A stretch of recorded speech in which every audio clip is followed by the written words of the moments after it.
हाय दोस्तों, कैसे हो सब। पहली बात तो दिल से शुक्रिया लास्ट वाले व्लॉग में इतना प्यार देने के लिए।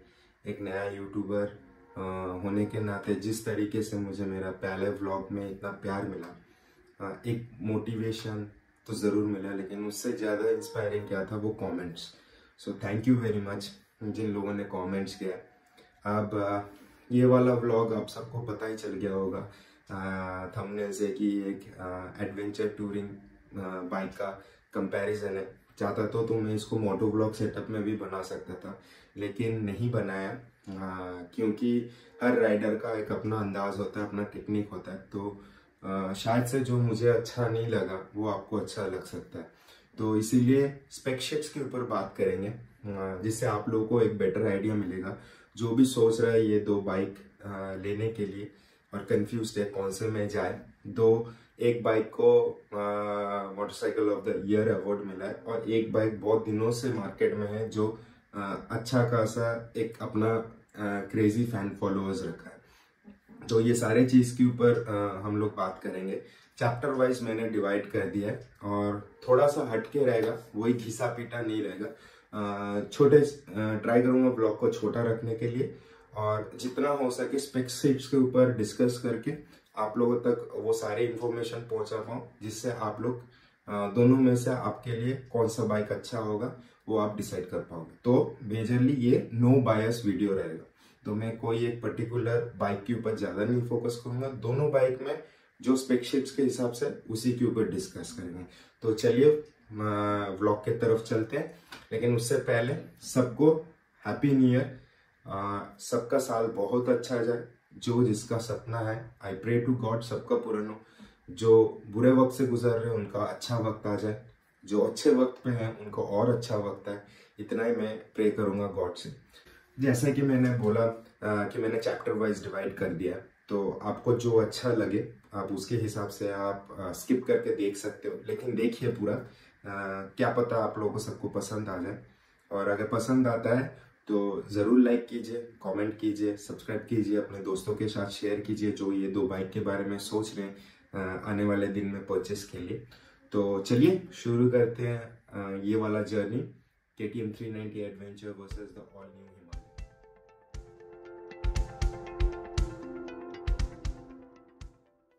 तो शुरू करते हैं तीन चीज़ों से जो मैं हमेशा मानता हूँ कि बहुत इम्पोर्टेंट है और डायरेक्टली वो लोग डिपेंडेंट है, जैसे कि फ्रेम या जिसको हम लोग चेजी यूनिट बोलते हैं, weight of the bike and at the end tyres.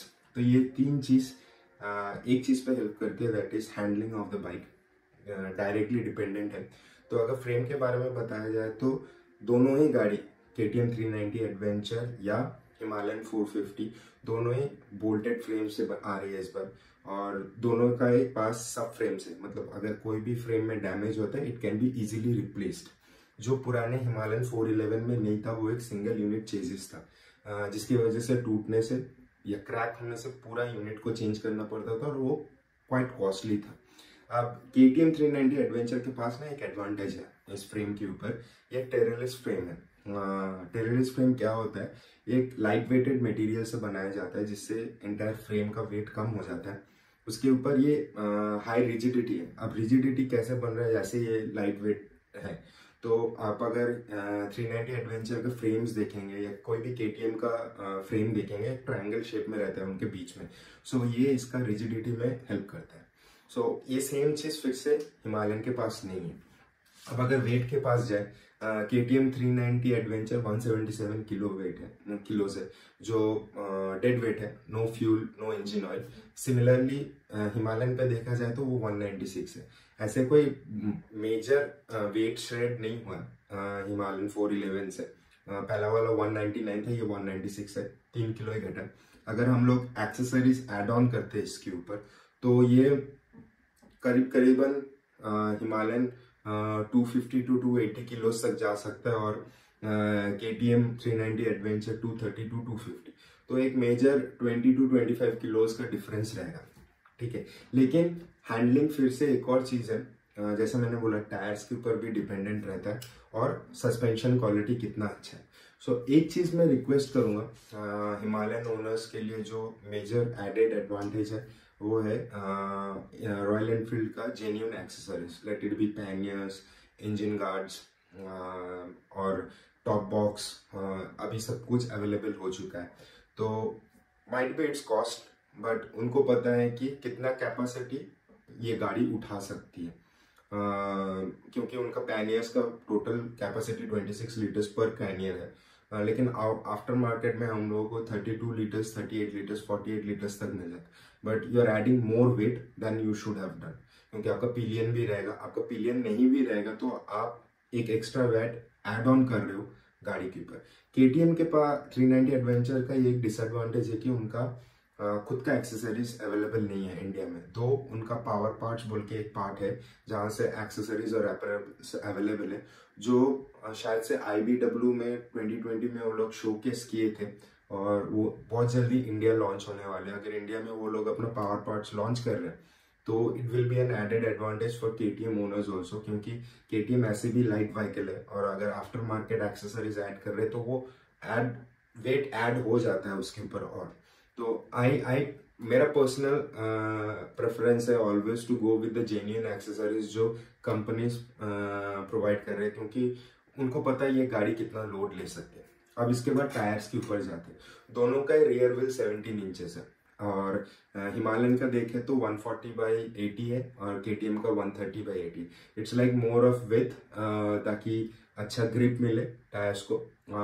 एक को MRF सप्लाई कर रहा है, दूसरे को सीएट, दोनों ही अपने लाइन में बेस्ट है। लेकिन हिमालयन का जो पुराना वाला टायर था it was more on off road focus, इस बार इसको मोर ऑफ 50-50 का डिवीजन दे दिया ऑफ रोड एंड टूरिंग के लिए। अब KTM में यहाँ पर एक ये है एडेड एडवांटेज है, जो नॉर्मल KTM का अभी तीन ही वेरिएंट्स मिल रहे हैं एज पर देयर वेबसाइट। एक 390 एडवेंचर 2023 एडिशन, एक स्टैंडर्ड एडिशन और एक एक्स एडिशन। तो एक्स और स्टैंडर्ड में आपको अलॉय व्हील्स मिलते हैं और जो 2023 एडिशन जिसको बोल रहे हैं उसको स्पोक व्हील्स मिलते हैं। लेकिन सारे अभी दोनों बाइक्स में जो टायर्स है वो ट्यूबलेस टायर्स है, लेकिन जो स्पोक व्हील वर्जन दोनों गाड़ी में है उसके अंदर ट्यूब के साथ ही आता है, क्योंकि स्पोक रिम्स जो ट्यूबलेस में है वो अभी तक इंडिया में नाइदर हिमालयन के पास है नाइदर इसके पास। आफ्टर मार्केट में आपको मिल जाएगा, this is pretty costly actually. अब फ्रंट व्हील में जाए तो यहाँ पर थोड़ा सा गेम चेंजिंग है हिमालयन के लिए। वो एक 21 इंच का 90/90 का टायर्स दे दिया और हमारे KTM 390 एडवेंचर के पास 19/100/90 का ये 19 इंच का व्हील्स है। तो इसमें क्या एडेड एडवांटेज है इसको समझते हैं हम लोग। एक 21 इंच व्हील्स का एडेड एडवांटेज यही रहेगा, इससे आपको पता चल जा रहा है कि हिमालयन जो गाड़ी है ना वो मोर फोकस्ड है टुवर्ड्स ऑफ रोड। तो जितना बड़ा डायमीटर होगा और जितना नैरोअर व्हील टायर्स होंगे, it can easily move through the rough roads, जिसको ऑफ रोड्स बोलते हैं। और रफ रोड से वो इजीली जा सकता है, सही ग्रिप पकड़ सकता है लूज सॉइल पे और अच्छा स्पीड से भी निकल सकता है, जहाँ की KTM को थोड़ा सा प्रॉब्लम हो सकता है। लेकिन अगेन ये राइडर टू राइडर डिपेंड करता है। सीजन राइडर होगा वो इजीली वहां से मूव करेगा, लेकिन KTM के पास जो एडवांटेज है ये व्हील सेटअप से, दैट इज ये पेव्ड रोड, मतलब प्रॉपर रोड जो है हाईवेज पे अगर देखा जाए ये इजीली अच्छे तरीके से अच्छा स्पीड से क्रूज कर सकते हैं। अब टायर के बारे में मैं आपको एक छोटा सा यहाँ पर बात बता देता हूँ।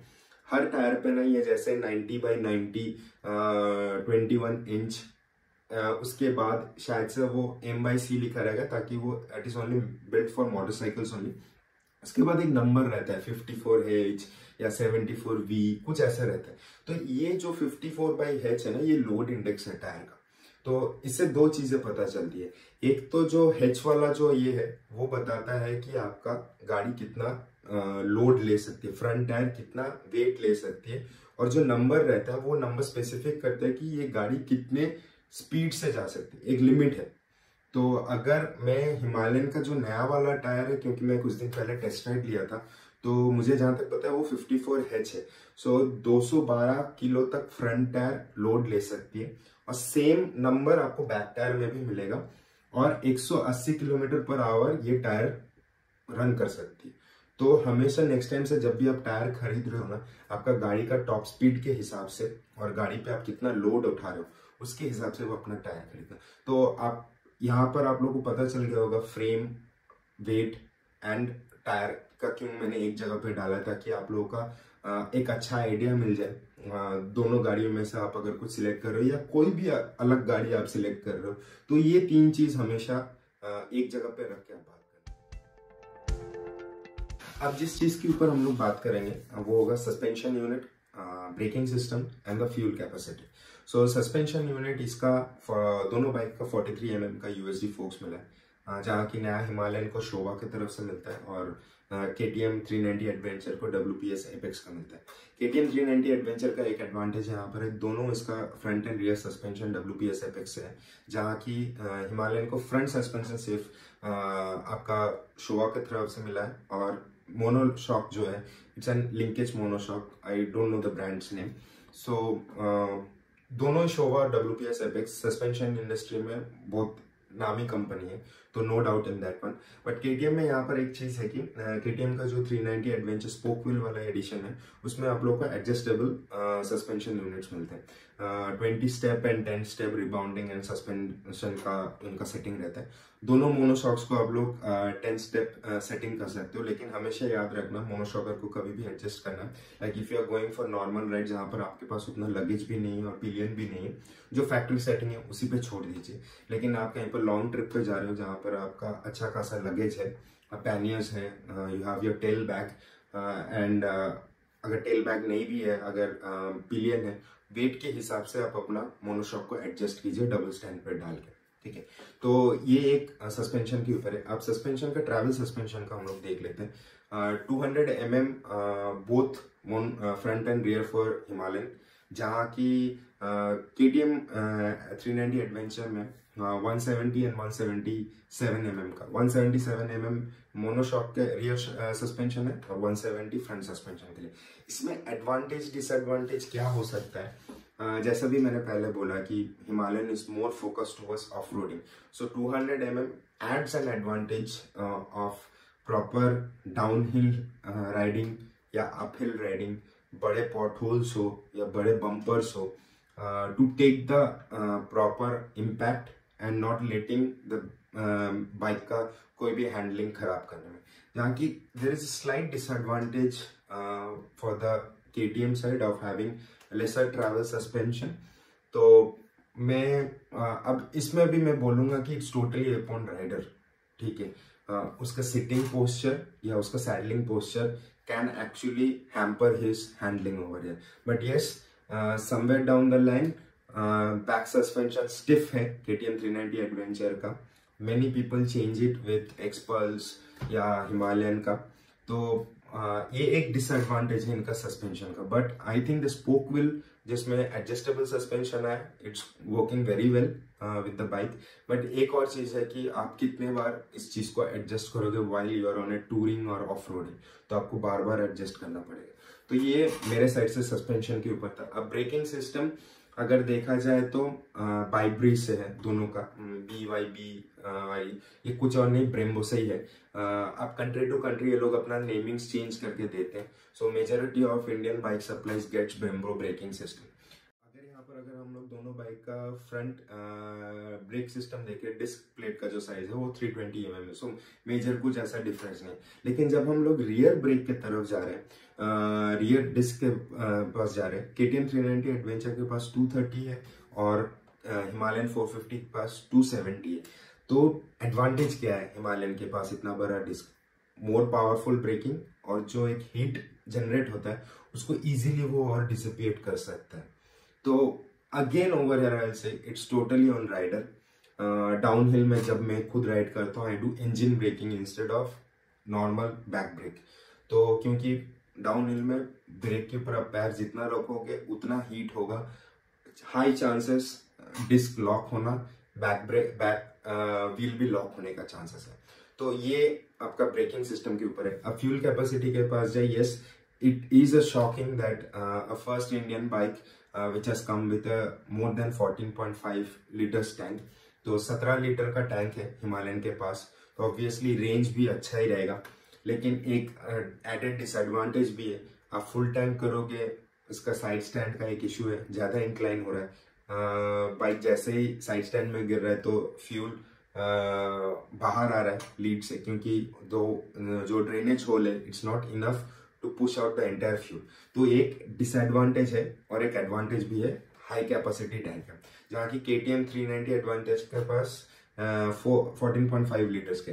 अगर मैं रिजर्व को छोड़ के भी देखूं तो समवेयर अराउंड 435 किलोमीटर्स का एक रेंज मिलेगा हिमालयन के ऊपर 30 पकड़ के चले तो।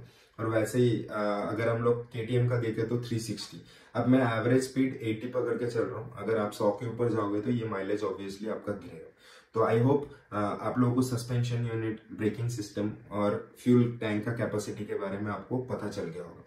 यहाँ पर मैं एक और चीज ऐड करना चाहता हूँ, वो है जो ग्राउंड क्लियरेंस है KTM 390 का 200 mm है और हिमालयन का 230 mm है। तो अब ये ग्राउंड क्लियरेंस कितना काम आएगा ये आप जब ऑफ रोडिंग कर रहे हो या टूरिंग कर रहे हो, बट सिटीज के अंदर बहुत काम आता है, क्योंकि we see many uneven bumpers जिनका हाइट रेगुलर बम्पर्स से ज़्यादा होता है। तो वहाँ पर शायद से आपका काम आए, क्योंकि इस बार हिमालयन में बैश प्लेट पूरा मेटल का नहीं दिया गया जैसे 411 में दिया गया था। यहाँ पर हाफ प्लास्टिक हाफ मेटल है। तो KTM में भी सेम चीज़ है, हाफ प्लास्टिक हाफ आपका ये है मेटल है। तो ये था मेरा इस चैप्टर का ही। नेक्स्ट में जाके हम लोग देखते हैं क्या है। अब इस वाले पार्ट में हम लोग डिस्कस करेंगे राइडिंग मोड्स, एक्स्ट्रा फीचर्स और सीट हाइट के बारे में। तो राइडिंग मोड्स KTM 390 एडवेंचर के पास एक स्ट्रीट मोड है और एक ऑफ रोड मोड है। दोनों में ही आप अपना ABS ऑन ऑफ कर सकते हो रियर व्हील के। सेम हिमालयन 450 के पास इको मोड है performance, same ABS can be on off for the rear wheel. अब अगर देखें एक्स्ट्रा फीचर्स के बारे में, लेकिन उससे पहले दोनों ही गाड़ी 6 स्पीड ट्रांसमिशन से आते हैं विद स्लीपर क्लच। लेकिन एक्स्ट्रा फीचर्स में जब जाते हैं KTM के पास बहुत सारे एक्स्ट्रा फीचर्स हैं, जैसे कि क्विक शिफ्टर प्लस है, ट्रैक्शन कंट्रोल है, कॉर्नरिंग ABS है। लेकिन ये जो फीचर्स मैंने बोला ये सिर्फ 390 एडवेंचर 2023 एडिशन जो स्पोक व्हील के साथ आता है और जो स्टैंडर्ड वाला एडिशन है उसमें आता है। लेकिन KTM का एक X वर्जन है जिसके अंदर ये फीचर्स नहीं मिलेंगे, वो एक रेगुलर मॉडल है। अब सीट हाइट के बारे में बात करें तो हिमालयन का जो स्टैंडर्ड सीट हाइट है वो आपका 825 से 845 तक है। लेकिन उसके पास एक एक्सेसरी सीट है जो 805 से 825 तक जाता है। तो आप अगर गाड़ी खरीद रहे हो तो आपको इन एक्सेसरी आपको ये सीट मिल जाएगी। अब KTM 390 एडवेंचर के जो तीनों वेरिएंट है, तीनों में 855 का सीट हाइट आता है। ये यहाँ पर एक छोटा सा डिसएडवांटेज है, जिनका हाइट 5'6", 5'7", 5'8" का रहेगा, उनका पैर पूरा नहीं पहुंचेगा, टिप टो होके नहीं रहेगा। तो अगर आप अपहिल क्लाइंब कर रहे हो, बाई चांस आपका बाइक स्टॉल होता है, और क्यों हो सकता है वो मैं टॉर्क और जो पावर इसका है उसमें डिस्कस करूंगा, तो उनके लिए थोड़ा सा इशू हो सकता है। अब KTM एडवेंचर ने एक बाइक निकाला था जो एक सीरीज बोल के हम लोगों ने नाम रखा था, जो लो सीट हाइट के साथ आता था और उसका ट्रैवल सस्पेंशन भी कम था। लेकिन वो गाड़ी अभी वेबसाइट में नहीं दिख रहा है। अभी ये मुझे भी पता नहीं है कि ये बाइक अवेलेबल है कि नहीं शोरूम्स में। अगर है then it's an added advantage, क्योंकि उसके अंदर वो सारे फीचर्स हैं, सिर्फ इसका सीट हाइट लो है। तो ये रहा हमारा एक्स्ट्रा फीचर्स, सीट हाइट और आपका राइडिंग मोड्स। लेकिन हिमालयन के पास एक नया फीचर है जो उन लोगों ने सुपर मीटियोर से कैरी फॉरवर्ड किया है, हैजार्ड लाइट। हम लोग जब भी हैजार्ड लाइट ऑन करते हैं तब स्विच इग्निशन का की ऑन रहना पड़ता है, लेकिन इसमें हम लोग इग्निशन की मतलब हैजार्ड ऑन करके इग्निशन की अगर ऑफ भी कर देते हैं तो यहाँ पर आपका हैजार्ड ऑन रहेगा। लेकिन हैजार्ड अगर आप ऑफ कर रहे हो तो फिर से आपको इग्निशन की ऑन करके ही करना पड़ेगा। एक और चीज़ है, दोनों का एयर फिल्टर बहुत अच्छा पोजीशन में बिठाया गया है। KTM 390 एडवेंचर का राइडिंग सीट के नीचे है और हिमालयन का नया वाला मॉडल में टैंक के ऊपर है, टैंक के बाजू में, exactly at the fuel tank position. पहले वाले में साइड में रहता था, तो वाटर वेजिंग का बहुत इश्यूज होता था कि अगर पानी घुस जाए तो एयर फिल्टर गया, चोक होगा गाड़ी। तो ये एक एक्स्ट्रा फीचर्स मैं बोलूँगा, जो एयर फिल्टर का पोजीशन हिमालयन गाड़ी में it's an at a very good position and even with that hazard का। तो आप लोगों को यहाँ पर सारी चीज़ें आई होप क्लियर है। आप नेक्स्ट वाले पार्ट में देखते हैं। अब बात करेंगे सबसे बड़ी ऑन मेन टॉपिक के ऊपर, टॉर्क एंड पावर सप्लाई। ये चीज समझना बहुत जरूरी है हर बाइकर के लिए या कोई गाड़ी खरीद रहे। What is the role of the torque? Basically हर गाड़ी में टॉर्क रहता है, किसी में फ्लैट रहता है, किसी में हाई रहता है, किसी में लो रहता है। अब टॉर्क का काम है, वो एक फोर्स है जिससे व्हील, पीछे वाला व्हील मूव होता है, ठीक है। मतलब वो फोर्स उसको मिलता है कि गाड़ी को सामने लेके जा सके। अब जितना ज्यादा टॉर्क कम इंजन स्पीड में या इंजन रेव पे, अब इंजन रेव स्पीड कुछ नहीं, आरपीएम है, रोटेशन पर मिनट, जो इंजन का मोटर है वो कितना रोटेट कर रहा है पर मिनट में। तो हिमालयन के पास यहाँ पर एक एडेड एडवांटेज है, it can gain its entire 40 newton metres at the RPM of 5500, जहाँ की KTM 390 एडवेंचर में 37 न्यूटन मीटर एट 7000। तो इसमें हिमालयन का क्या एडवांटेज है कि अप हिल क्लाइंबिंग इसके लिए इजी रहेगा, या आप हायर गियर में हो and your engine rev is also less, तो बाइक स्टॉल नहीं करेगी, जहाँ की KTM 390 एडवेंचर में स्टॉल कर सकती है। लेकिन आप अगर कुछ मैकेनिकल चेंजेस करते हो अपने स्प्रॉकेट्स पे, तो ये इशू आप रिजॉल्व कर पाओगे। सेकेंड, इसका पावर डिलीवरी। अब हिमालयन का जो power delivery, full power delivery 40 PS जो इन लोगों ने मेंशन किया, वो समवेयर 7000 RPM में है। तो यहाँ पर भी एक एडेड एडवांटेज है कि ये बहुत कम RPM में गाड़ी का फुल पावर इसको मिल जाता है, जहाँ की KTM 390 पे 9000 RPM में इसको मिलता है। अब तो क्या हम यहाँ पर ये बोल सकते हैं कि Himalayan 450 will move faster than KTM 390? नहीं। ऑब्वियसली हिमालयन एक ऐसा बाइक है, वो बहुत स्मूथ एक्सेलरेट करेगा, अप हिल क्लाइंबिंग के लिए बहुत इजी रहेगा, हायर गियर्स में भी, लो स्पीड में भी आपका गाड़ी स्टॉल नहीं करेगा।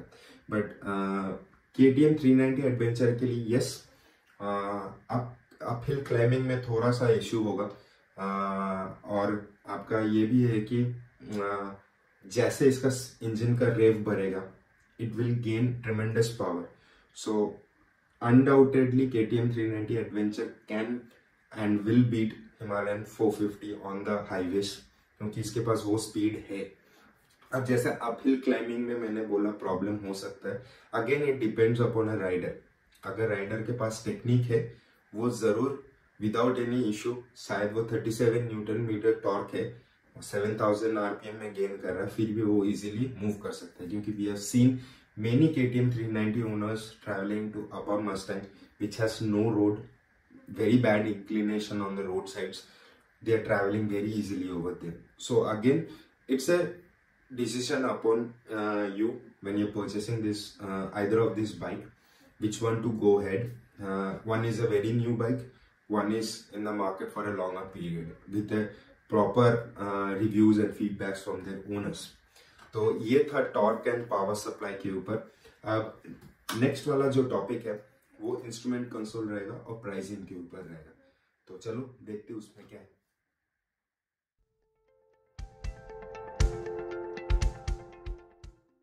अब अगर इंस्ट्रूमेंट कंसोल के ऊपर देखें, ऑब्वियसली जब KTM 390 एडवेंचर लॉन्च हुआ था, उसका जो इंस्ट्रूमेंट कंसोल था, it was the best in the biking industry. It had everything that we get in the premium adventure bikes. शायद वो changing of the instrument cluster electronically और analog way, या उसका क्या बोलते हैं, डे लाइट में एक मोड या नाइट टाइम में ब्लैक हो जाना, तो ये सारे चीज, कॉल रिसीव करना, मैसेजेस देखना, टर्न बाय नेविगेशन, जब कि हिमालयन 411 में उस टाइम उसके कंसोल के थ्रू ये कुछ भी नहीं था। तो अगर अभी प्रेजेंटली अगर हम लोग इंस्ट्रूमेंट कंसोल के बारे में बात करें, both the instrument consoles are best in both these bikes. But yes, Royal Enfield has played their game and they have leveled it up in a bigger way. जैसे कि लास्ट टाइम मैंने ride लिया था इस Himalayan 450 पे, इसका जो instrument cluster का डार्कनेस होने से ब्लैक स्क्रीन हो जाना, या आपका क्या बोलते हैं बोल सकते हो कि जैसे ही लाइट आ जाता है व्हाइट कलर हो जाना. It's very quick, the sensors work very quick. Second is the Google Map casting, which is like the best in this class of motorcycle. क्योंकि we know जब हम लोग टूरिंग कर रहे हैं, गाड़ी गिरने से फोन स्लिप होना, चाहे आपके पास जितना भी कॉस्टली माउंट रहे, एंड कॉस्टली फोन अगर आप लगा के रख रहे हो तो ऑप्टिकल स्टेबलाइजेशन खराब होने का मैक्सिमम चांसेस रहते हैं. तो this is one of the best features compare to the KTM 390 adventure. But हाँ, यहाँ पर एक चीज है, KTM 390 एडवेंचर में I think you have to buy a particular app to do more on that console. But जहाँ की यहाँ पर कुछ ऐप खरीदने का जरूरत नहीं है. रॉयल एनफील्ड का वेबसाइट में ऐप स्टोर में मिल जाता है, गूगल प्ले स्टोर या iOS में. आपको जस्ट एक कोड स्कैन करना होता है and your mobile gets connected with the app with the instrument console. अब यहाँ पर एक चीज है, I am not very good with joysticks क्योंकि वो मेमोरी मसल उतना अच्छा नहीं है मेरा. But with the switching thing which KTM had 4 switches जिससे आप right left up and down कर सकते हैं. I think that would have been a better for Himalayan also. लेकिन अब कंपनी टू कंपनी वेरी करता है क्योंकि हर किसी को दूसरे का पेट स्टाइल नहीं लेना है, तो they did it in their way. So that is about the instrument console, and both of them are best, but Himalayan gains over a point with that Google Map casting. Now it again depends long run में जब हम लोग जा रहे हैं या long ride पे जब जा रहे हैं, ये गूगल कास्टिंग कितना तक काम कर सकते हैं. अब ये जब हम लोग एक लॉन्ग रिव्यू हो सकता है, कोई गाड़ी को 5-6 हज़ार किलोमीटर चला लिया, then we can speak on it how good is that instrument cluster. बात करते हैं प्राइसिंग के ऊपर. KTM 390 एडवेंचर से चलते हैं. एक शोरूम प्राइस 2.81 से लेके 3.60 है. So 3.60 is the spoke wheel edition. उसके बीच में एक स्टैंडर्ड वेरिएंट है और एक आपका क्या बोलते हैं जो नॉर्मल, जिसके अंदर कोई फीचर्स नहीं है. वन से कुछ फीचर्स नहीं है, नहीं जो extra features, traction control, ABS, cornering कुछ नहीं. नॉर्मल LCD स्क्रीन है, TFT स्क्रीन नहीं है उसके ऊपर. तो that is there price range and it's actually जो लोएस्ट वेरिएंट है and the highest variant. If you see, it's an 1.8 lakhs का डिफरेंस है. अब एक शोरूम प्राइस क्यों मैं मेंशन कर रहा हूँ, different states has different RTO charges. तो आप अपने बाइक देखो से आप देख सकते हो. बाय द वे, बाइक देखो is not sponsoring, I am just saying. मैं जहाँ से देखता हूँ तो आप लोग भी देख सकते हो, या अगर कुछ और XYZ वेबसाइट या ऐप है वहां से भी आप देख सकते हो. हिमालयन का जो प्राइसिंग स्टार्ट होता है 2.69 से 2.84. ये मैं पुराना वाला प्राइस बोल रहा हूँ जब बाइक लॉन्च किया गया था. अभी शायद 1 जनवरी या 2 जनवरी से इनका प्राइसेस इंक्रीज हो चुके हैं. अब इनका प्राइसिंग में ना इनका जो प्राइस इतना वेरी कर रहा है, it's because of their colours. So if you are going with Kaza brown you will have to pay the lesser amount. बीच में शायद स्लेट पॉपी बोल के कुछ कलर है, 2 Nardo grey with 1 with blue stripe and 1 with red stripe, वो middle variant है. And the top variant में आता है Kamet white and Hanle black. तो again over here if you are very specific with colour you can go ahead. मैंने जैसे book किया है Kaza brown because I felt makes no sense in investing extra money on colour, क्योंकि आज के day में raps मिल जाते हैं इजीली. हम लोग बहुत सारे रैप्स कर सकते हैं, क्योंकि मैं नहीं चाहूंगा कि मैं टॉप मॉडल हार्ले ब्लैक खरीद के उसके ऊपर कुछ रैप कर पाऊंगा, कभी भी करवा पाऊंगा, क्योंकि I have already paid an extra amount. So that's the reason I have taken. And एक ओपन कैनवस बाइक है, like it's simply completely no stickers on it, so you can do whatever you want on it. अब यहाँ पर एक good news है for the eastern India. Last blog में मैंने बोला था कि मोटोवर्स में बाइक लॉन्च हो गया, साउथ में लॉन्च हो गया, eastern India, west Bengal, Orissa, north east side में बाइक्स लेटली शोरूम्स पे लॉन्च हुए. अभी तक डिलीवरी नहीं हुआ. So what was the point in pre booking the bikes on the day of embargo 7 November, जब ये बाइक ऑल ओवर वर्ल्ड में यूट्यूब के थ्रू से इसका फर्स्ट लुक या राइड एक्सपीरियंस जो भी मोटो जर्नलिस्ट किए, and when they told that Motoverse में कि ये एक इंट्रोडक्टरी प्राइस है December 31 के लिए. So good news for the eastern India peoples that as the bikes are not yet delivered we get a price protection just like super meteor, क्योंकि super meteor का भी डिलीवरी डिले हो गया था. तो जो इंट्रोडक्टरी प्राइस था that we are going to get. So for me the ex-showroom costed 3,17,000, so I will be paying that amount only the day I get the bike. Yeah, अगर bike आ जाती है मेरे हाथ में and then I say no, I don't want to take, then I have to pay the new amount which has been given now. अब जो भी eastern India से है, उड़ीसा, वेस्ट बंगाल, जो भी ईस्टर्न पार्ट में जो भी है, नॉर्थ ईस्ट में, आप अपने अपने डीलर्स को फ़ोन कर लीजिए। जब आपने बाइक बुक किया था उसके बेसिस पे आपके पास प्राइस प्रोटेक्शन है या नहीं है, क्योंकि आप अगर दिसंबर 31 से पहले कर चुके हैं तो I hope you will get that price protection. नहीं कर रहे हो बाद में जनवरी में क्यों, शायद से आपको नहीं मिलेगा। So this was my overall discussion on KTM 390 Adventure versus the new Himalayan. I hope आप सबको पसंद आया होगा, क्योंकि मैंने प्योरली स्पेक शीट्स के ऊपर डिस्कस किया। मैं नहीं चाहता था कि मोटो व्लॉग सेटअप में करके मैं इसको करूं, क्योंकि मेक्स नो सेंस। ये राइडर टू राइडर वेरी करेगा और आपके ऊपर भी वेरी करेगा। तो बाइक लेने से पहले मैं इतना बोलूंगा, जाइए शोरूम में बात कीजिए, राइड लीजिए, चाहे तो उनके बंदे को पीछे बिठाइए, आराम से 15-20 मिनट का राइड लीजिए, पॉट होल्स में गिराइए बाइक को, लोअर गियर्स में गाड़ी को चला के हाई रेव रखिए या लो रेव रख के हाई गियर में चला के देखिए बाइक स्टॉल कर रहा है कि नहीं। शॉर्ट टर्निंग्स लीजिए ताकि आपको पता चले हैंडलिंग कितना ईजी है, और हो सके तो पिलियन में एक हैवी वेटेड पर्सन को बिठाइए ताकि पता चले कि गाड़ी कितना मैनेज कर पा रही है। तो इतना ही मैं कहूँगा।